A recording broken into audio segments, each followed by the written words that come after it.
What's going on, ladies and gentlemen? Welcome back. Welcome back to another solo leveling arise video. All right, guys, developer notes. This is important, all right? We may have done the translation, but now we have the official translation done by NETMARBLE, and these ones are big and ones that a lot of you have had pressing answers or questions about, and hopefully they give you guys those answers that you need. So you guys can check out the live stream by clicking the link here. I'll put the description of this link in my own description, so you guys can check it out anytime if you want to actually watch the full live stream with the subtitles. Now, keep in mind there are two codes that are currently available. They will be expiring on the 27th, right before Thomas comes out. Make Artifact 77, which is going to give you guys one artifact ticket to craft, plus 500,000 gold. This has been pretty much on every single video that I've had, plus the winter event 12, which is going to give you guys custom draws 10, 100 rune fragments, and powder of blessings. So again, this will expire on the 27th. Now, let's talk about some of the more pressing things. And I think this is very important for you guys to note that NETMARBLE is doing this finally. I think this is probably some of the biggest news we've had, period, when it comes down to actual issues with the game. So let's talk about the first one, which is probably the most pressing one. And there's one that they're missing, and I want to talk about that at the end of it. So delayed gameplay in mobile devices are still ongoing. When will this issue be resolved? So they finally have said this. As mentioned, we have formed a TF team in the development department, and visible results will come in this update. There you guys go. Hopefully we actually see it, because they've said this quite a few times now. We have optimized resources that consume memory and have also worked on improving heat dissipation. Jesus, what is deception? We will continue making improvements so that you can enjoy the game in a more comfortable environment. So I think this one is probably, I'd say, second most. I would say this is probably the first biggest complaint people have in this game, is that if you're a mobile player, you are going to be struggling playing this game on certain devices. I've, again, personally never have this problem on my device. I don't know if it's a server thing or what the deal is, but I know a lot of you guys do have this problem. So I'm happy to see they're taking care of it. Now, the second one here, it's inconvenient that debuff skills for reducing defense and shadow step effect are hard to distinguish. This one I've done 3 videos about, by the way. If you guys ever want to check my videos on it, you guys can, in terms of which debuff stack and which ones do not stack. You guys can just simply search my channel. It's under the word debuff. You guys will see it right here. I made this video back in the first one I made. The first one I made was April 15th. Do debuff stack testing and showing results. For example, defense down, burn, bleed. And then I did it again during global on May 19th. And I'm actually happy to say that they're actually confirming that my testing was correct. So if by default, defense reducing skills are classified under the same category, and when used simultaneously, only the skill with the higher defense reduction will apply. And I said this in my testing, that only one skill applies. So if you do shadow step, the other defense down skills don't apply. Now, this is not always the case. So for example, Bloodlust will actually stack with Shadow Step. Some of Choi's the defense downs will also stack with Shadow Step. So there are some effects that actually will stack, but you have to kind of go watch the video and check it out, okay?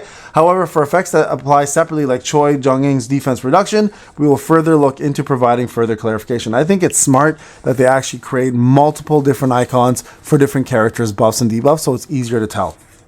So that's a big one right there, guys. So daily work are being easily continuously. However, there are no changes in missions, which is inconvenient. Daily work and missions will be eased through the 11th to 28th update. It's hard to get level 78 artifacts. This is another one that a lot of you had big complaint about. When they took it away from WOBL, many players said it's almost impossible for them to get the artifacts they need from the shop, right? So they've had an internal meeting. Previously, it was only available from Workshop Brilliant Light, making it targeted farming possible, but now it's mixed with other artifacts, and there have been complaints about the inconvenience. While the overall supply amount has increased according to the data, we understand that it may still be insufficient. Therefore, we are running a guaranteed crafting event, and we'll also be holding additional events where you can obtain these artifacts. So there you guys go. They're going to keep it the same, it looks like, in terms of its availability and where you can get it, but it looks like more events like the artifact crafting event will exist in order to make our life a little bit easier and for you guys to be able to craft the artifacts that you're looking for. Are there any plans to apply proof of the strong to Workshop of Brilliant Light? Now, this was a big complaint for whales because content has been too easy for a lot of whales. So what they're saying is it is a very high difficulty as it is, but it seems that some hunters have already cleared it, are seeking higher challenges. The development team is working on this, and we plan to add additional challenging conditions for the hard difficulty, allowing hunters to earn honor rewards. That's what I was saying to you guys. Remember? Make it cosmetic. Make it so people who want to do it have the ability to do it. So this is a very, very big move by Netmarble, and this is a great way to show both your spenders and your free-to-play players that you care about their wishes and their, you know, their wants, and you're supplying in demand. You're supplying their demand, right? So that's amazing. That's exactly how a business should work. And this is the business model for any successful business, really. Supply and demand. So there's demand for it, supply it. Simple. It's a fail-safe way to make a business succeed. All right, so real-time Q&As. A couple things that were also mentioned. Please apply multiplayer for the workshop of Brilliant Light. We will align the issue as an aspect of easing the daily work. So they're probably not going to ever give us multiplayer, which is essentially allowing us to do multiple versions of this, like times 3 keys in one run. They'll probably never do that, to be honest. But they are going to do other things to make daily work easier, which means your daily missions will be easier. It's really weird. This one specifically is really weird because there's always a lot of people who complain that the game takes too long to do dailies, and then there's people who are like, keep the dailies as is because I love this game. So hopefully this will satisfy the majority, but not everyone's going to be happy.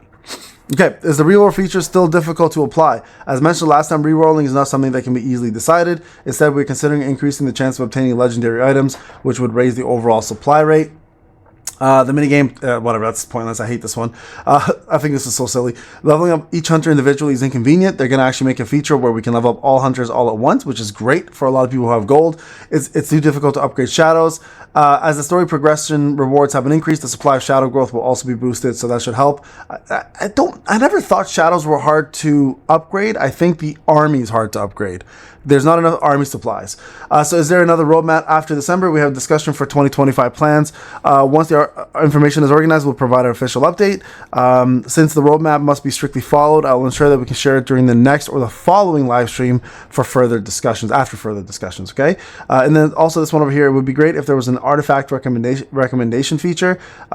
Recently, a new employee who hasn't played SLA has joined and had tested the game. They had difficulty in understanding the artifacts in particular. We're preparing a feature to make artifacts easier to comprehend. This will include providing recommended sets and offering a guide for hunter skill sequences, which is pretty good. Stop taking our jobs away, bro. Stop taking our jobs away. I'm kidding. This is actually a really good thing. All right, so please make hunter costume packages available, and they said they're going to offer them at a discounted price. Are there any plans to inform newbie comeback benefits? We are providing this is crazy. That's a crazy question because they're providing so much for people to come back. This game's so damn generous. It's crazy. All right, and then are there any plans to renew shadows? We don't want to see Bureau keep dying. As mentioned in the previous live streams, we're preparing a direction that will allow for even stronger growth than before. There's already some leaks about this, by the way. Are there plans for collaborations in the future? And they most likely will have that. Okay, so there you guys go. Now, the one thing, like I did mention, I am going to talk about this. The one thing they didn't mention, which I think a lot of you guys want to still know about, and I think I saw some of you guys spamming it, are the bans. What is going on with the bans, bro? Still no mention of that whatsoever. And I think I have a fairly good idea of what's going on here. I don't think they know why people are getting banned because it's a case-by-case individual situation. And I think majority of their employees don't understand the security system that they're running. Their shield security system is just banning people left and right. Now, I made this clear last time. It's not a massive problem because it's only affecting, I'd say, probably a good 5% max of the player base. I haven't heard any Korean player base complaints about this, so I think that's why it's not being even brought up. But Global definitely is facing this. I think it's something they need to definitely address and kind of put to bed because they have a lot of people around the world, not just Korea, that play their game. So hopefully we get some news about this. All right, guys, this is Payne. Thank you so much for watching. Incredible news. Really, really good update. Can't wait for this, guys. November 28th can't come quick enough. I'll see you guys in the next one. Take care.